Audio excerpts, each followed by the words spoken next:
All right, joining me on this week's episode of the Wisconsin Sportsman, I have Alaina Roth with the Wisconsin DNR. Alaina, how are we doing today? I'm good. How are you? Excellent, excellent. I am excited that fall is getting a little bit closer, I guess, finally. Like, I don't know, it still feels like a long ways away, but I know that for the bear hunters in Wisconsin, this is kind of like work season right now, getting all the bait out and keeping tabs on stuff. Or at least I assume. I don't really know a whole lot about Wisconsin bears, but you do, which is why you were on the episode. So I'm excited to be chatting Wisconsin black bears with you and learning more about them and hunting them in various ways and kind of just I don't know, some of the lesser known things about Wisconsin black bears. I'm excited for this one. Before we dive into this, though, can you tell us a little bit about kind of who you are, where you're from, and how you got to do what you're doing with the Wisconsin DNR? Sure, yeah. So I am originally from Green Bay, Wisconsin, and I grew up doing a lot of hunting and camping and fishing with my family and decided to pursue a career in natural resources and was very fortunate in that the University of Wisconsin-Stevens Point was close to home and reasonable price-wise. And so I got my bachelor's degree in wildlife management there. And I decided I wanted to be in the field. I wanted to work in different parts of the country, so I moved around for about 5 years. I worked in New Mexico for about a year doing black bear and mountain lion research. And then I moved out to Oklahoma and worked on a cattle ranch and did some quail research. And then I started my master's program with Louisiana State University and studied eastern wild turkeys and turkey hunters and how they interact with one another. And really kind of got into the game bird niche a little bit and still do some work on that now. And after grad school, I got a little homesick. I had been away from home for a few years, and I was fortunate to get a position with the Wisconsin DNR. I was the assistant upland game bird ecologist, so statewide management of pheasants, turkeys, grouse, things like that. And then I got promoted about 5 years ago. So now I am the Vilas County Wildlife Biologist. I'm based in north central Wisconsin, and I'm also the statewide rough grouse specialist. So still have my hands in game birds, but all game species are really a passion for me.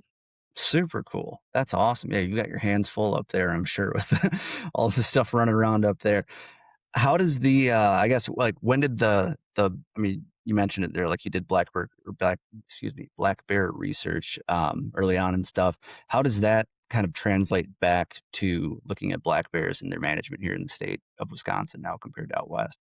It's really different. It's really different. And I had some notes for some of your questions for later on talking about the differences between the two. But in Wisconsin, I would say we are fortunate to have a very abundant, very healthy black bear population that's actually continuing to expand into southern parts of the state. They're showing up in areas that we haven't historically seen them. We have very high survival rates, very high reproduction. We have large bears. There's a lot to forage on here. So it's a very productive, good place for black bears to be. And out west, it's a good place for bears to be as well, but it's a completely different landscape. When I worked in New Mexico, and I've hunted bears in New Mexico a couple of times as well, it's very arid and there's a lot less forage. There's no baiting allowed.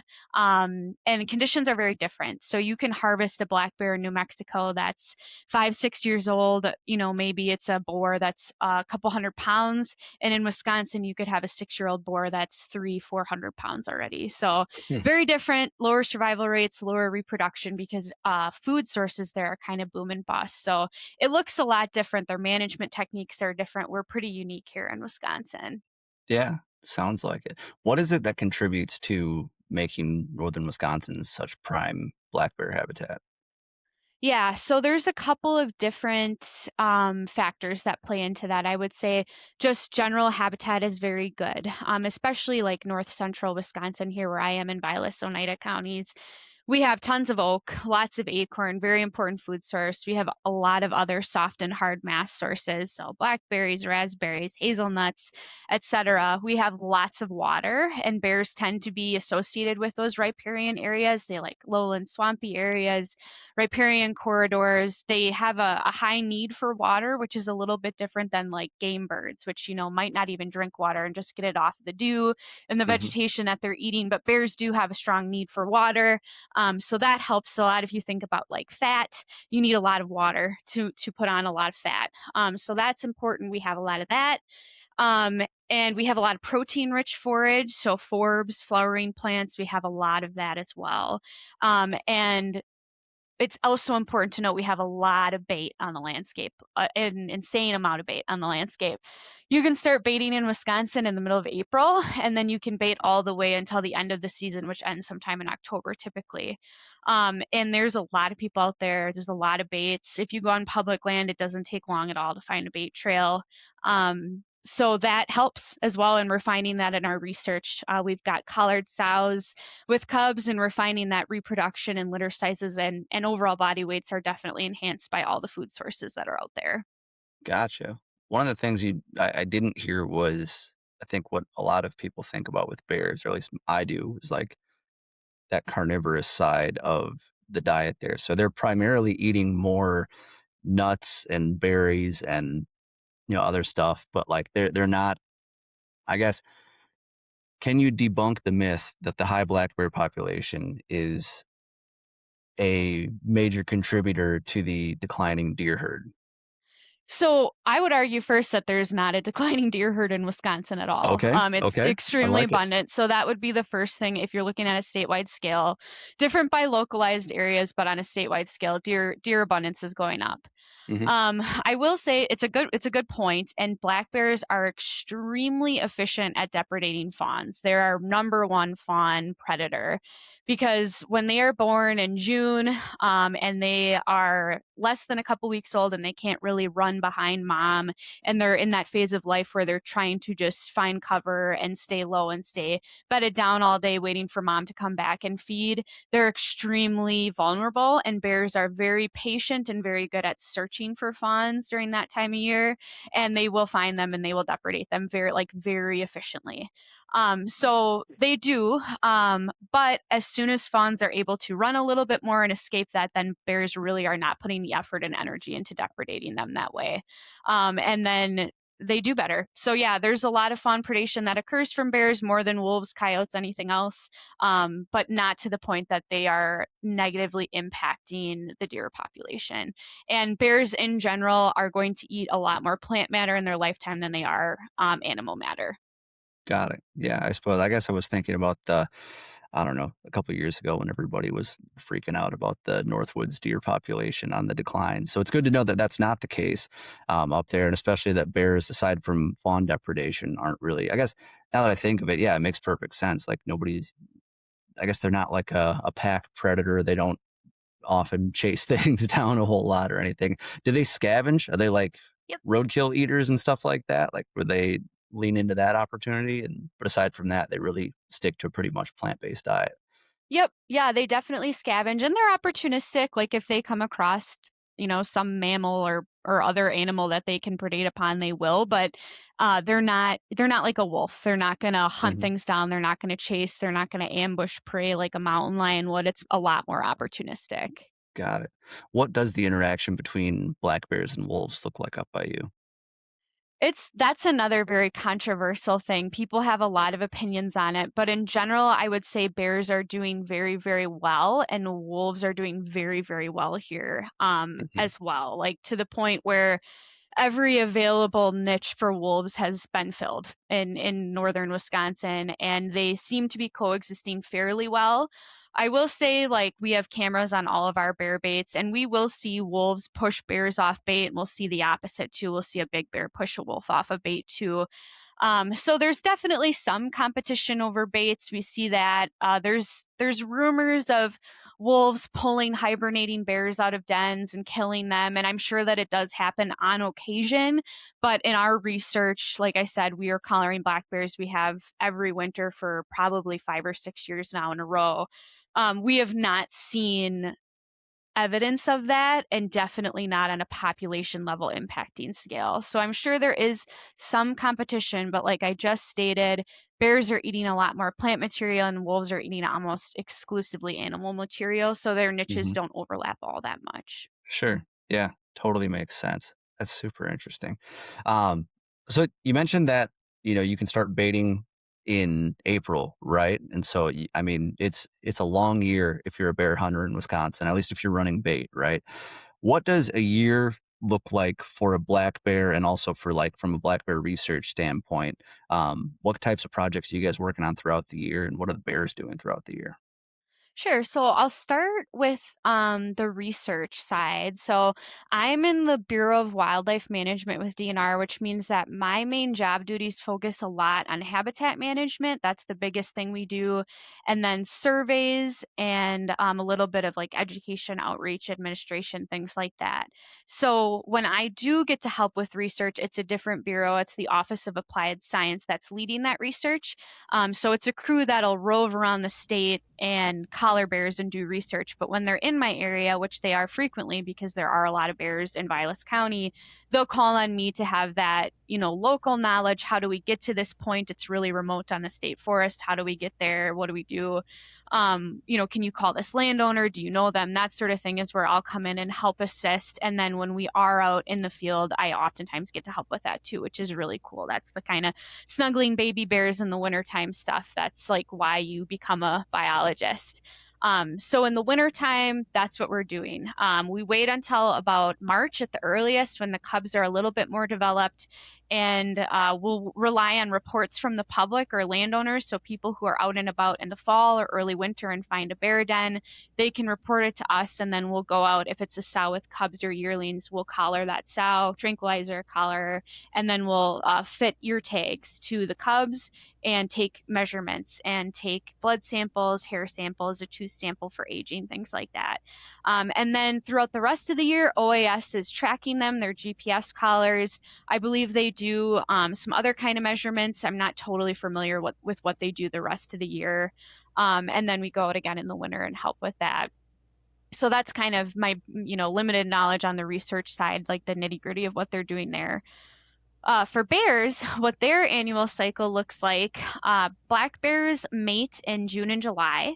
So when you have your game cameras out on your bait sites, that is one of the only times of the year that you'll see adult bears spending time together. And that's like a dead giveaway. It must be mating season. You'll see smaller sows and larger boars together on a bait site. That's the only time of year that they'll tolerate one another. So they're breeding during that time of the year. They go through spring and summer just absolutely packing the feed on because they are trying to build up those fat reserves so that they can go into winter healthy and have enough fat to get through. In the fall, that's when we have our hunting seasons. Bears' diets change very drastically throughout the year. When they come out of the den in early spring and summer, they are really focused on that early green, nutrient rich, protein rich forage, things like clover and other flowering plants that are the first to green up in open areas, grasses, anything. And then they'll switch as mass come into development. So things like raspberries, blueberries, and cherries are all ripe right now, and they are really hammering that right now. You can even see, like as a bear hunter, you'll see your baits start to slow down a little bit when you have that big influx of some kind of natural vegetation that they prefer, because no matter what bait you are putting out there, they almost always prefer natural forage. So right now, like I said, blueberries, raspberries, and cherries. And then the next thing that'll come through will be blackberries. And then we'll start to see in the fall the hazelnuts and the acorns will really start popping off. And those are very important favorite food sources. And that's kind of a common phenomenon we'll see from bear hunters when we have a really good acorn year. That acorn drop normally aligns pretty well with when bear hunting season starts, and people will be like, what the heck, my bait did good all summer and now it's just shutting off, like what happened? And a lot of times that's what it is there's some abundance of natural food that they're getting somewhere else, and they're hunkering down and they're focusing on that. So yeah, we get through fall. If a bear gets through fall without being harvested, they will go into their dens anytime between October and December. Sows that are pregnant will go in, or going to be pregnant, will go into their den a little bit earlier, and they'll stay in a little bit later. Boars will kind of wait until the last minute. And even if we have like a nice, warm, winter, sunny day, a boar might come out of the den and kind of hang out for a while. He might move dens, where a sow is going to stay put with her cubs or her yearlings and be pretty high fidelity to the den. Um, Females give birth to their cubs in the den in about January, and they will be born. They'll be less than a pound. They'll have their eyes will be shut. They'll be blind, and they're really pretty helpless. And they're just nursing on mom for the whole rest of the winter. And then they'll start to develop. And by the time they're 6 months old, they can be 50 to 80 pounds. It's kind of Hmm. unbelievable how fast they can pack that weight on and develop. And then they come back out in April or May, emerge from the den, and they're ravenous. When they're in the den, I should mention they are not truly hibernating because they can wake up from time to time. Like if you come across a bear den in the wintertime, you shouldn't assume like, oh, I'm safe because it's totally asleep. If you're causing a racket like that, bear could come out and be active. So it's more of a state of torpor, kind of a different, mild hibernation, but they will not urinate and they will not defecate and they typically don't really eat. So it's kind of amazing biologically they do that. They slow their metabolism down. They go from their heart beating like I think 50 to 60 beats a minute in the summertime, like a resting heart rate. And then in the winter, it's like 4 to 20 beats per minute. It's just way Hmm. slowed down. Respiration is way slowed down. They're just kind of reserving themselves. And then they pop out in the spring, and basically the whole cycle starts again. No kidding. That is crazy that they're able to slow like just I didn't realize that they didn't urinate or defecate or anything for that long. I mean, holy smokes, that's crazy. Just yeah, like you said, from a biological standpoint, that's quite the feat. That's Yeah, something. there's actually a lot of medical and research implications to that too that Mhm. they've been looking into for years, like people who are in comas or they're immobilized, like we'll have muscle atrophy if we're in bed for too long or in a coma. Urine can basically poison us if we're not able to release it. So they have looked into that for medical research. How can bears cope with this and pop out in the spring and be totally fine? So yeah, maybe in the future there'll be some developments related to that. Yeah, that would be awesome. Are I guess I wanna touch on a couple things you just said there. Yeah. When it comes to looking at, like, bear dens, what types of things are you looking for? How do they are they digging out holes underneath stuff or like, I'm picturing like a root wad type scenario or some sort of a natural depression or like that. Where what types of areas are they making their dens in? Do they make them or do Yeah. they find them? So it can be either or. They Okay. can use an old recycled den or just a suitable area. They don't necessarily have to excavate something themselves. But in Wisconsin, I would say the most common den is what you described. It'll be like a wind thrown tree with a big root ball and a cavity underneath that they may excavate more. Hmm. It's been amazing the last few years to get to help with this bear research and see where bears have dens. Sometimes these dens are long tunnels that are 4 feet long before you get to kind of the opening where they actually nest in the wintertime, and trying to get a big old sow that's tranquilized pulled up out of a cavity like that is really tough. But we'll see that most commonly. But they can really den just about anywhere. Some of the more incredible ones that I've seen are basically just open nests. I used to be the biologist in Marinette County, and there was a boar that had denned in a cut cornfield, and he had basically raked together some old corn stalks and made a bed and laid on top of it all winter long and would get snowed on, and it was unbelievable. And so I would get a call like twice a week. There's a dead bear laying in this cornfield, and we checked it out and it wasn't. It was just a hibernating boar, and that's all he needed. And we've seen that in other places too, like along cattail marshes. They'll have a bed of cattails and just nest right on the top of it. When I was out west working, we've seen a lot more dens and like rock outcroppings. That was a lot more common. So kind Hmm. of anywhere. Gotcha. Opportunistic little guys. That's something. Very. Yeah, that's crazy that they just I guess make a mattress of corn stalks and weather the storm. That's that's a brave bear, I guess. Yes. um, you mentioned, they bounce around from food source to food source, from the berries to the hazelnuts and stuff like that, the acorns. Are they fairly nomadic? Or I guess how like what's like the average range of a black bear in Wisconsin? Yeah, great question. Boars are much more nomadic and they will do Hmm. a lot more traveling. They'll put a lot more miles on for a couple different reasons.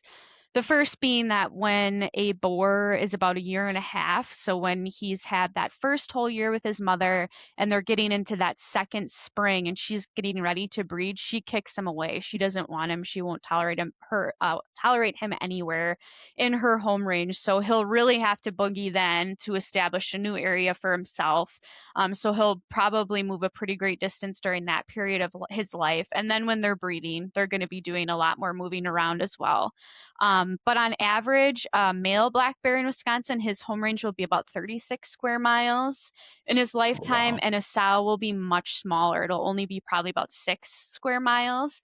So a sow, when she finds her, regular, dependable food sources, she's going to be hanging out in a very small area, whereas a boar is going to do a lot more traveling. And they will move, yeah, when there's acorns available somewhere, they'll put a couple miles on to get to a new food source. Excuse me, a new food source. But yeah, in general, the sows will tolerate their female cubs. They can kind of stick around the same area as they grow older, but not the males. So Got it. That's fascinating.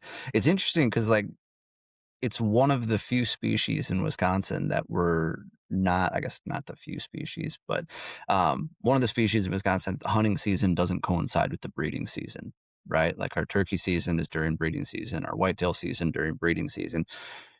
But you're effectively, for lack of a better term, you're hunting black bears post rut when they're just on a food to bed pattern.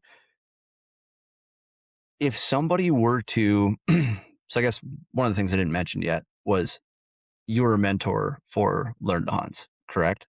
yes. And we happen to have one coming up on August 8th and 9th with Tony Cordero up with you guys, and you guys are going to be hunting bears with hounds, right? Is that, I guess that's, I got, hmm, started that thought and I didn't know how to, I didn't know what direction to take it. It seems like with bears, it would be a much more efficient way to hunt them if they are on a food to bed pattern, unless they're feeding and bedding fairly close by. I guess, can we break down sort of like the pros and cons of hunting bears with hounds versus hunting bears over bait? And I guess also, like, is there any DIY opportunity for bear hunters on public land in Wisconsin? Yeah, absolutely. So I do to answer that question first, I think there's absolutely opportunity to DIY bear hunt in Wisconsin. In northern Wisconsin, we are so fortunate to have the abundance of public land that we do. Millions of acres. We've got a like 1.2 million acre national forest in Wisconsin. There's millions of acres of state land. County land is our biggest public land segment that we have in northern Wisconsin that's all open to hunting, and it's all really excellent bear habitat. Especially zones D, A, and B, I would say are really exceptional. As long as you are willing to make the time commitment and put the work in, I think you can definitely be successful bear hunting. If you don't have hounds and you're new to it, I would definitely go the baiting route. One thing I've talked to others about before in the past is some people are kind of turned off by the baiting, which I understand for different reasons, but truly in Wisconsin, I think to try and like sit on an oak ridge and wait for a bear to come out would be exceptionally rare. You have to kind of put it into context. So in Wisconsin, we have like over a million deer, right? So you can sit on an oak ridge and you'll probably see a deer. Even in Vilas County, where deer densities are a lot lower than in southern Wisconsin, you'll still have opportunities if you know where they are, you're looking for sign. We only have like 25 to 30,000 bears in the entire state, so your odds of just sitting somewhere and hoping that one walks by is extremely rare. So I would Hmm. definitely go the baiting route. Other methods people have talked about is like spot and stalk. Can I spot and stalk? They do that out west all the time. Can I do that here? You really can't because the habitat and the land cover just isn't conducive to that. You can't see anything. You can't Right. see Yeah. any A amount little of flatter. distance. Right. So that one is tough. So I really think baiting is the way to go if you're not going to use hounds. Hmm. And the biggest thing, like I said, bait is very expensive, and you really, really need to keep a bait up to keep it reliable and keep bears consistent. Where I would kind of recommend starting a bait in June or July at the latest, and probably try to bait at least once a week. And then as you get closer to kill season, so August, and definitely by September, you need to be baiting multiple times a week and probably a couple weeks before the season every day if you can. And that's really hard because a lot of people don't live up here. They have cabins Hmm. up here. So that's where it gets tough. And that's where I think sometimes people rely on a guide or someone else who can keep those baits going and keep them consistent. So yeah, and that would be my DIY recommendation. As far as like pros and cons for hounds versus bait, I think both are great and it's whatever your preference is. I'm a houndsman, so I prefer the hounds. But it's so much more about the dog work and watching a puppy develop into a Totally. hound that's self sufficient and develops all these different skills to be successful is the most rewarding part. I've only harvested 4 bears, and I think people think, "Oh, you've probably harvested like all these bears and done all these trips." And it's not so much like I love bear meat, but it's not so much about that. It's so much more about watching the dogs work. And I feel like anytime someone harvests a bear under our dogs, it's like a success for us as well. Hmm. Yeah, totally. How long have you been a houndsman, hunting around dogs, and especially in the bear, like the predator realm? Like I've gone coon hunting a couple times, and like that's like you said, it's a totally different game than any other type of hunting. It's definitely not a bird dog. It's definitely just I don't know. It's there's something in the way that they bay that kind of still makes the hair on the back of your neck stand up just a little bit. It's kind of just like that primal sort of feeling. How did you get into it? And I guess if somebody wants to get into it, like what would you recommend a good sort of path? Yeah, yeah, good question. So I have not been doing it very long. I grew up, like I said, hunting and fishing, deer hunting, turkey hunting, small game, that sort of thing. So I had always been putting in for bear preference points. I knew someday I always wanted to bear hunt, but I didn't know what that would look like. And I started dating my husband about 8 years ago, and he has always had hounds. He grew up with them since he was a kid. And I remember when we started dating, he was like, "You're either gonna love this or you're gonna hate this, and we're not gonna work out because it's really a lifestyle." And I loved it. I just adored it. I adored the dogs. I was just amazed at their skills and how tough and gritty they can be. But at the same time, these dogs are so affectionate and they love people and they are snuggly, and it's so cool to see that they can do both things at the same time. And so, yeah, I've been doing it with my husband Ryan for, I guess, about 8 years now. And yeah, it feels like it's been a lot longer, but it's a great sport. I really do enjoy it. I think there's a lot of misconceptions. Unfortunately, I think there's some bad apples that tarnish the reputation for the sport, but in general, I think Wisconsin has a very strong community of houndsmen, and a lot of opportunity here as well. It's one of the most open states for other people to come and train dogs. You don't have to have any kind of license to come and train your hounds here on bears, and that's a very unique opportunity here. Hmm. Yeah, I'll say. What breeds are you running for bears? We have plot hounds, Okay. so it's a big All game right. hound out of North Mm-hmm. Carolina. Yep, for sure. What does the training look like? Like, I guess, like, it's a long off season, right? I know the bird dog folks, it's a lot of miles, a lot of conditioning, stuff like that. What does it look like for you guys with your dogs? Yeah, so I would actually argue that there's not a lot of off season at all Okay. for us.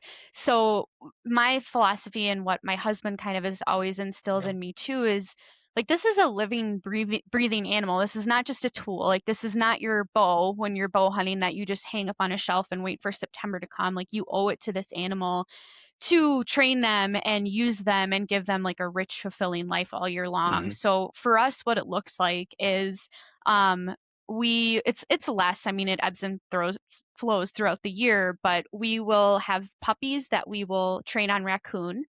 So that's something that we will do in the spring and the fall is train puppies on raccoon to get them to learn how to trail. So pick up a scent, jump the critter, tree it. That's kind of those basics we're instilling with the raccoon training. And then for us, wintertime is really, really heavy into hunting as well because we're chasing bobcats. Bobcats will do, and Oh, coyotes as well. Fox will do that in the winter too. But that's the same skills. So teaching them to cold trail, teaching them to take a hot track, teaching them how to bay up a cat or tree one. So that's what we do all winter. And that's, I mean, that's from when gun season ends all the way until the leash law is in effect, basically in northern Wisconsin. mhm, we've had hunts like at the end of March and the beginning of April up here. Because if we have snow conditions, we can go out, we can train. So we do that. And then July, August, September, October, we're going to be running bears. So it's sure. actually a fairly short off season. We do turkey hunt. We do a lot of that. So we take time off for that. We deer hunt as well. We'll take time for that. But we try our best not to have the hounds sitting on the chain for a long time. Hey guys, I just wanted to take a quick sec to tell you about Lone Wolf Custom Gear. Lone Wolf Custom Gear is as good as it gets when it comes to mobile hunting equipment. Whether you're a saddle or stand guy, public land or private, Lone Wolf Custom Gear has a set of sticks, a stand, a camera arm, and any number of accessories to get you closer to your target buck. To make it even better, everything is 100% USA sourced and made right here in the Midwest. And it's even assembled right across the river in Iowa by hunters who love chasing deer just as much as you do. To build your kit today, go visit lonewolfcustomgear.com. Now, let's get back to the episode. For sure. That's super cool. I had no idea that you could run dogs for bobcats and all those other species as well to keep the dogs busy. That is, I don't know how nobody is talking about the fact that you can hunt bobcats with dogs. That's the coolest thing I've ever heard that you can do in Wisconsin. You That's should come up and crazy. do it sometime with us because it is, to me, I love bear hunting, but bobcat hunting is way cooler. Hmm. It's way cooler. It's not, it's a lot more of a like cat and mouse game, for lack of a better term, Hmm. because these bobcats don't have like a ton of endurance and stamina. They're not going to run 20 miles like a Right. bear will. They're going to hide under a blowdown and then they're going to take out their backtrack and try and confuse the dogs and use strategy and be sneaky. And so you're behind your dogs on snowshoes or on foot all day long. And you'll end up in a blowdown and you'll see the cat run, you'll see the dogs, you'll see the cat. Like it is one of the coolest things ever. That is crazy. And so they normally dive underneath things. They're not climbing up trees as much as I don't know. Like They I picture like the western, like the mountain lion hunters and stuff out there. Like, is there a bobcat equivalent to that or not so much? It's pretty similar. They will do the Hmm. same, like they will tree on occasion, they will hide Sure. under a blowdown, they will just bay up, like kind of just stand there and be like, I'm done running. So they'll do all three, and I would say actually bobcat and mountain lion hunting is fairly similar. Got it. That's so dang cool. I don't know how more people aren't talking about that. Like, that is the coolest thing I've ever heard. As you guys head out for, say, you're gonna run the dogs for a day, you're gonna go on a bear hunt or a cat hunt or whatever it may be. Stick with bears for right now. Walk me through like what a day looks like running hounds for bears. Yeah, so this time of year, you've probably noticed it's been really, really hot. Hmm. So we have to be careful for the dog safety and for bear safety that we're trying to abide by certain thresholds. So one of the common kind of equations that we use as a reference would be you want to take the temperature and the relative humidity and add it together. And if it's 150 or less, then you're safe to run. If it gets over that 150, then becomes a little bit dangerous for the dogs. So you got to keep runs a little bit shorter if it's that hot or not run at all. This wildfire smoke has been kind of a weird like left turn as well that we've been keeping Hmm. in mind, and on the really smoky days we haven't been running either, just to be safe. But yeah, so we look at conditions, and to beat the heat, we get up very early. So maybe get up at 4 o'clock, get the dogs collared, so they all have GPS Garmin collars that we use. Get the collars on the dogs, make sure that those are working. We'll load them up in the truck. And then we do run with baits. There's a couple reasons why. One of the main reasons being that it allows us to see the size of the bear that we're chasing. And during the training season, we really prefer to chase smaller bears because they will run more and faster. And we want to get a lot of miles on the dogs right now. We're really trying to get them back into shape. And also, they tend to be a little bit friendlier they'll tree. They're a little bit easier to handle where once you start chasing these big bears, which we'll do in kill season, they don't run as far and they'll do a lot of stopping and walking and the dogs will bay them up and kind of catch is the term we use for it. So we try to do more running this time of the year if we can and chase smaller bears. And then we're also trying to avoid wolves. Wolves can be Hmm. extremely dangerous for hounds. And those cameras and those baits help us a little bit to keep better tabs on where wolves may be at, avoid areas if we're getting pictures of wolves somewhere.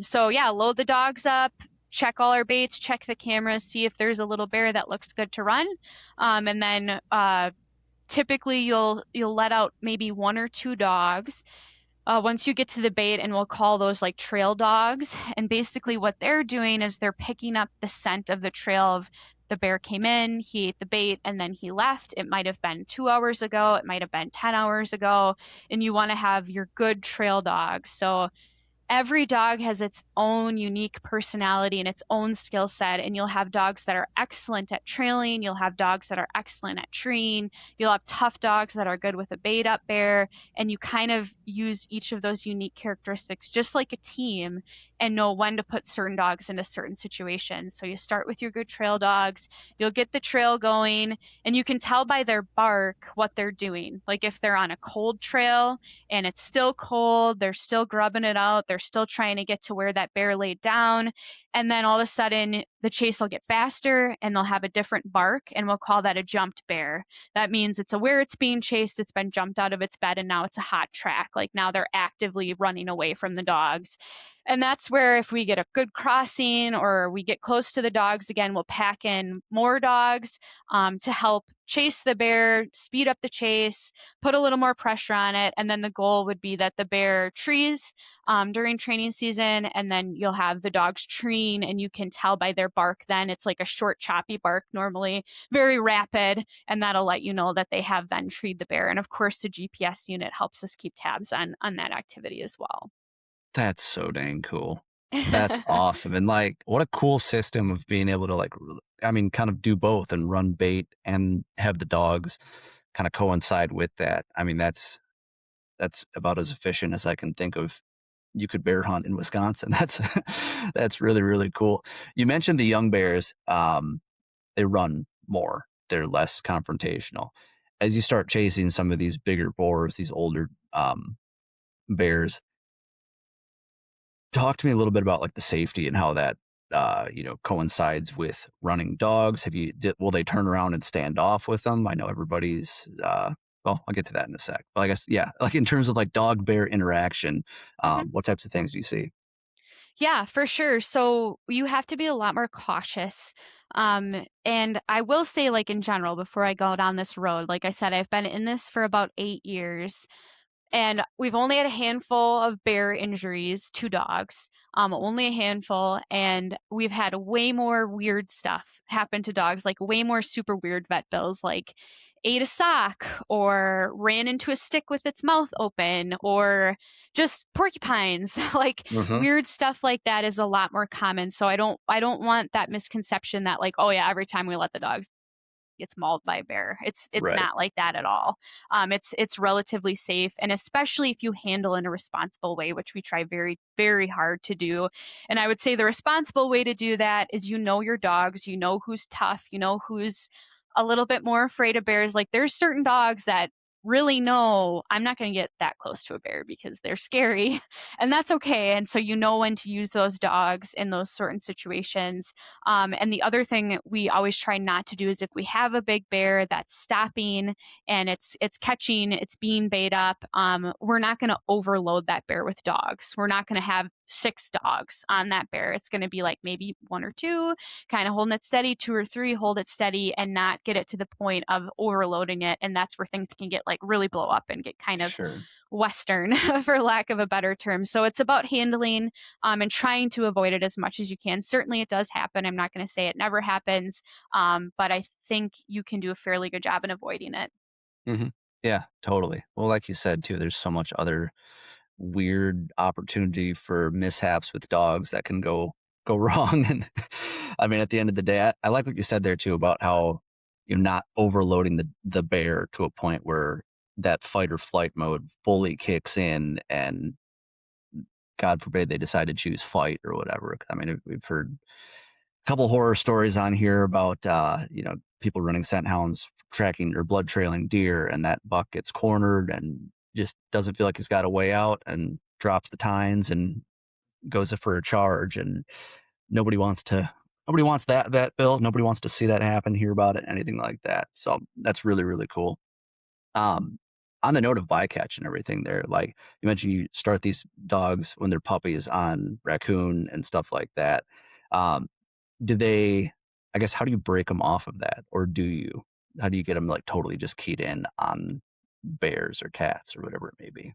Yeah, it can be a little tough for sure. Like, and you can't really blame the dog if you're training it on Right. coon and then you get out during bear season and they're chasing a coon, like that does happen. But what we found, especially with these plot hounds, is they are so bred for bear. They are so into bears that sometimes it kind of naturally takes care of itself. But also, bears are much like stinkier and they leave a lot more scent. It's a lot easier to trail Sure. a hot bear track versus like a hot coon track, and they're always going to have almost always have more interest in that bear track. So it's fairly natural. Bobcats is fairly rare for us to chase them in the summer and the fall because on dry ground it's a lot harder to pick up that cat scent too. It does Totally. happen, but I would say like in general when you're starting off a bait and you know that there's been a bear there, it's fairly uncommon. But we will see it with puppies. I mean, they'll chase deer, they'll chase raccoon and stuff like that, and then it's just kind of like a tone them off, catch them, and try over again, and that's kind of how they learn. Yeah, sure. Totally makes sense.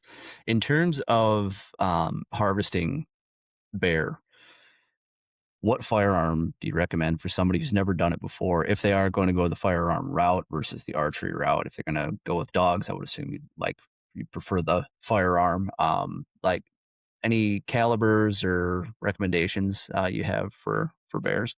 Yeah, I've seen people be successful with a lot of different calibers. I've harvested all my bears with my 12 gauge shotgun with a rifled barrel and a red dot scope Mhm. with slugs. And then I've seen young women and kids harvest bears very successfully with 243s. So those are good. I would say the thing with hounds, if you're going to go with a houndsman, you're hoping that this bear is treed or it's bayed up on the ground and Right. you're going to be making a very close range shot. You do not want to scope on your gun. You want open sights or a red dot or something like that. That's better for close range shooting. We have had people harvest bears with archery equipment, but you have to be an incredible archer. Like we have to kind of really vet you to make sure that you can really do that because it can hurt. It can hurt dogs. Like if you have a bear that you wound and it's got an arrow hanging out of it, like how like I'm Totally. gonna release my dogs on this now with an arrow hanging out of it, like that can be pretty dangerous. So we don't prefer that necessarily unless you're like really an expert. But other guns I've seen people be successful with. My husband has a 35 lever action rifle. That's a good one. 12 or a 20 gauge with slugs. That's good too. So 30-30. That's another good one. Yeah. Got it. Stuff that most people can scrounge up somewhere. Yeah. So that's really good to know. Awesome. In terms of like table fare for these bears, do you encounter the same, like, I know people, at least I myself, I shouldn't say people, but myself, you hear the Western guys talk about how like, oh, you want the spring bears because their fat tastes better. You don't want them when they're eating salmon and they taste all fishy and stuff like that. How is the table fare for Wisconsin black bears? I think it's excellent. I'm obsessed with bear meat. I think the biggest mistake that people make bear hunting in Wisconsin is that they treat it like a deer. So we're harvesting bears in early September. It can be extremely hot. And this is an animal that is black and also has typically a very thick layer of fat. And it's hard to cool it down. So you have to treat a bear very differently once you harvest it. You need to obviously field dress it. You take some pictures, but then you need to get the hide off the bear. It's not enough to pack the cavity with ice, which I've done with deer in the early season, pack it full of ice, covered up with a tarp. Like that can be good enough for a deer, but for a bear, it's not. You will spoil the meat. And not only can you spoil the meat, but the hide will slip and the hair will fall off, and then you're not going to be able to taxidermy Ugh. this once in a lifetime animal.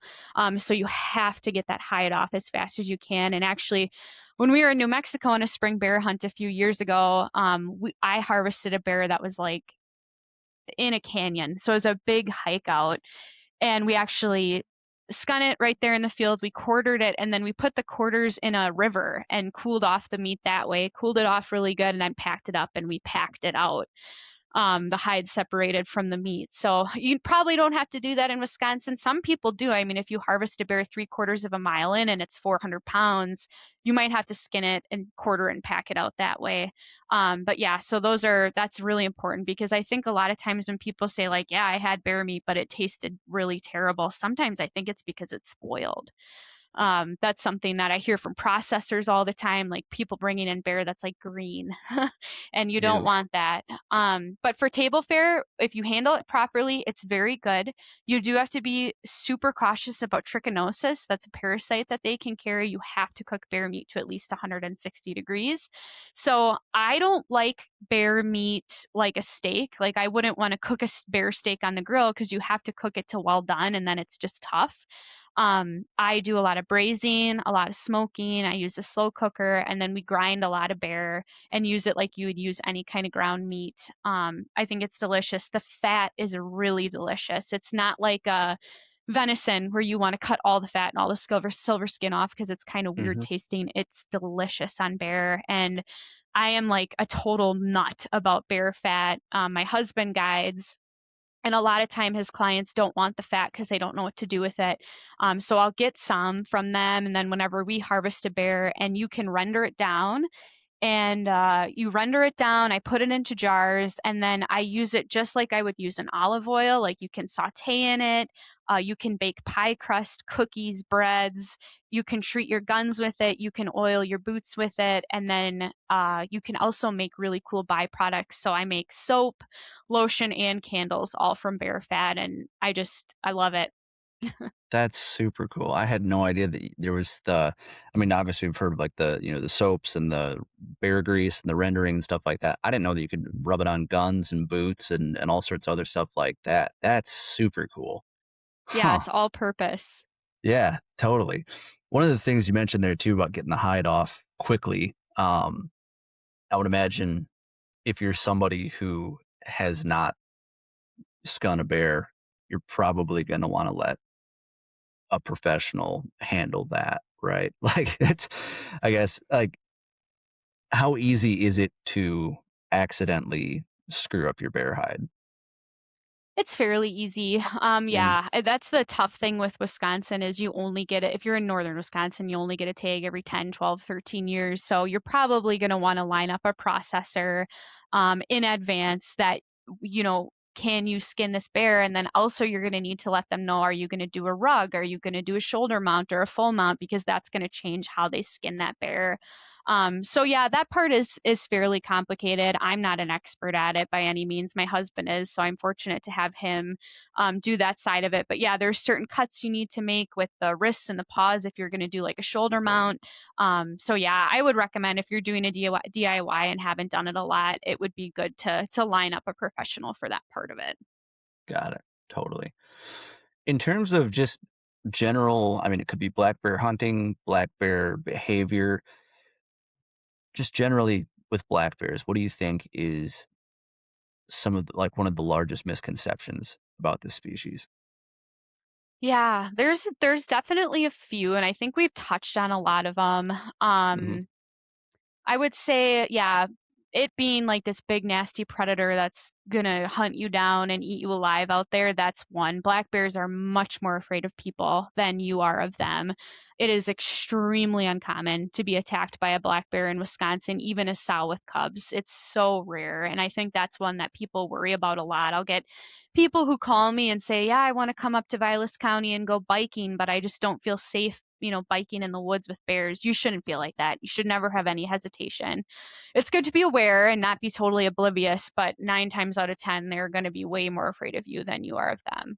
The other one that we kind of touched on a little bit, maybe not a misconception, but just kind of a cool thing about Wisconsin that maybe folks don't know is that we are so such a rich heritage of hound hunting and lots of opportunity for doing that here. Very little restriction.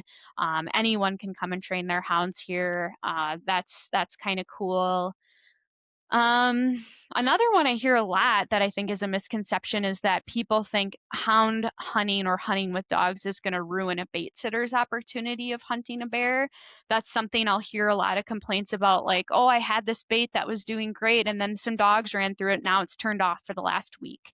And I would just really, really fight that. I think that's a very common misconception. Um, I look at our baits and we've got like a couple ear tag bears this year that were ear tagged either from research or nuisance, and they show up on the baits and they get chased and they show up on the bait the next night and the next night, and it's really not deterring them from coming to the baits. It's kind of like they figure out they tree, the dogs go away, they're still coming back to the bait. So if that was true, houndsmen would have a horrible time starting baits or getting training in if every time you chased a bear they completely left the country and you never seen them again. So I think that's kind Right. of a misconception. Like I said earlier, when baits turn off, a lot of times it's because there's some other natural food source, not because hounds are running through the area. Got So it. yeah, those are kind of the main ones that come to mind. Sure. That's super good to know. That was one of my questions I had earlier and I just didn't get back to it. But like, yeah, what the reset time for a bait site or you just like how long does it take for bears to go back to just what their normal routine would have been? And that's super interesting that after being chased by hounds, ran up a tree, that they're just like, that was weird. Let's just go back and get a bite to eat. I like that. Yeah. That's super cool. Um, what haven't we covered in the world of black bears? Like, it sounds like, let me ask you this. If somebody's, say they are a concerned citizen, they're on the bike trail, there happens to be a black bear walking down the bike trail, whatever. What do you anticipate happening, and what should folks do if they do happen to cross paths with a black bear in Wisconsin? Yeah, I would say be calm. No need to panic. They definitely are more afraid of you than you are of them. In a situation like that, I would say make some noise, let the bear be aware that you're there, clap your hands, yell, wave your arms, kind of stand up, make yourself look big. The main thing for black bears would be give them an escape route. So don't make the bear ever feel cornered. Like don't put them in a situation where they have no route to escape or maybe the only route to escape is running right through you. So try to give them a clear path for escape, make noise, clap your hands, and you should be just fine and kind of continue on your day. I mean, I see bears in the field very frequently when I'm out working, and normally they run away, and that's kind of that's what it is. I wouldn't say there's any need to carry a sidearm or anything like that for bears. They're extremely rare to harm you. Sure. And on the houndsman front there, if somebody has never gone hunting behind hounds or somebody wants to maybe get hounds of their own or just get into hound hunting, are there any organizations in the state or any resources through the DNR that folks can use to potentially get started on that path? Yeah, we do through the DNR. We have a series of different learn to hunt programs, and I've participated in one for many years now up in Boulder Junction, and that is where folks can come. They actually get a harvest tag, so that one's a little bit more limited opportunity. You have to apply for it, but there is people get the opportunity every year, so it's worth applying if you're interested. And then you can go with a houndsman. You'll be required to go out and train with them for at least a weekend or two before you go out and harvest one. And then, like this event I do with Tony through Backcountry Hunters and Anglers, that's where they just ride along and they get to see what it's like to train. We did a webinar actually last week through DNR, just talking about like what hound hunting is, how to do it. So there's opportunities for sure. If you go on the DNR website and type in learn to hunt, you'll be able to find some opportunities to learn. Perfect. Awesome. I love it. Well, you heard it there, folks. Tony's going to be running a Learn to Hunt Bear with Hounds on August 8th and 9th, Saturday, Sunday, up, I think, in Rhinelander or that area. And yeah, you're going to be there. I don't know that I'll make it up, but it sounds like an absolutely fantastic event. So, folks, if you want to try something new, get behind some dogs, and just really experience something truly unique, I would strongly encourage you to sign up for this event. You'll find the link for that and everything down in the show notes of this episode. Alaina, I sincerely appreciate your time. This was super informative and a really, really cool conversation. Just, I appreciate you shedding light on this realm of the Wisconsin outdoors and also just taking time out of your schedule to just share it with me. If folks want to get in touch with you or find any more resources or anything, where can you direct them? Yeah, so you can find my contact information on the DNR website, but my email is my first name, Alaina, period, Roth, my last name at wisconsin.gov, and you can find me there. I'm also on Instagram. My personal account is Alaina underscore Roth 23 on Instagram. You can follow me there as well. Perfect. Awesome. Well, folks, be sure to sign up. And Alaina, seriously, I appreciate your time. This has been awesome. Good luck this fall and stay in touch. Hope to get behind the dogs with you sometime. Thank you.